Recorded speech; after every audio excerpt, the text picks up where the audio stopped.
Hello all right, a horrible election night over with.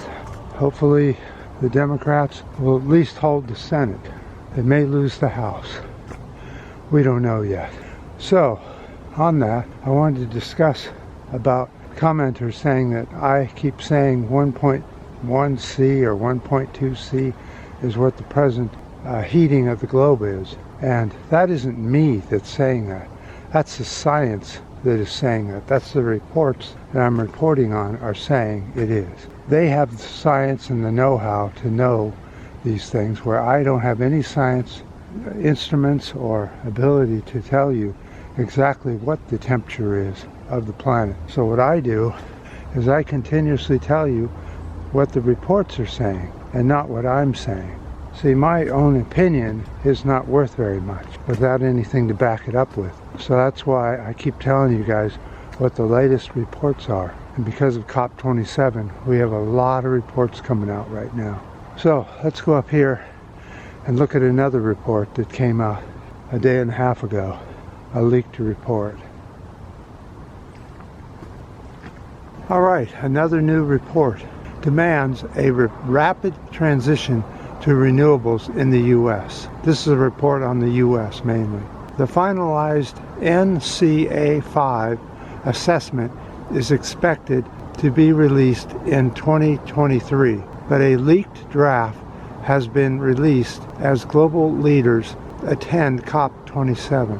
The report notes that the country, the U.S., is the largest emitter of CO2 in history, is warming faster than the Earth as a whole, with the U.S. hitting 1.3C to 2.5C warming than it was in 1970. So that's the report saying that, it's not me. The report says the planet has warmed 1.1C to 2C above pre-industrial levels. Again, that's the report saying that, not me. The NCA5 warns that more severe wildfires in California, sea level rise in Florida, and more frequent flooding in Texas are expected to displace millions of people in the U.S. in the near future. The billion-dollar disasters that hit the U.S. last year killed nearly 700 people and cost an estimated $145 billion. A 6% annual reduction in fossil fuel emissions are needed by 2050. So that means that we need rapid reduction in fossil fuel use and getting some kind of alternative energy built up in just a few years. Now the problem here is that here in the U.S. we just had an election. Now if the Republicans win both the House and Senate, there's no hope for any kind of climate mitigation legislation put through at all. And we'll just shoot right on past 1.5C or whatever the amount is, and there'll be no hope. Now, if the Democrats were to win both the House and the seat, hang on a minute.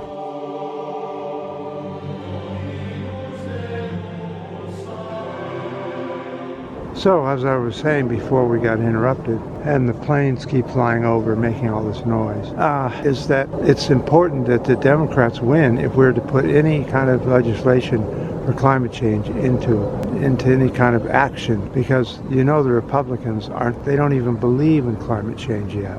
They soon will, as a new hurricane is now bearing down on Florida. It's only a Category 1, and it may be downgraded to a tropical storm before it hits. But this late in the year is pretty unusual. Not unheard of, but a little bit unusual. And that's going to become more and more the norm. It's later storms, higher intensity, and more property damage and people killed. And this is what we're trying to avoid by putting in more climate legislation here in the U.S. But it's like this all over the world. If you put in right-wing governments, they're not going to take any chance on doing anything for climate, because the people that are in those countries don't believe in climate change, that are on the conservative right-wing side of politics. Well, now that the machinery is all started up, I guess that means the end of the video. I definitely do appreciate all you guys' comments, your ups, and the new subscribers. Definitely do appreciate those. And until next time.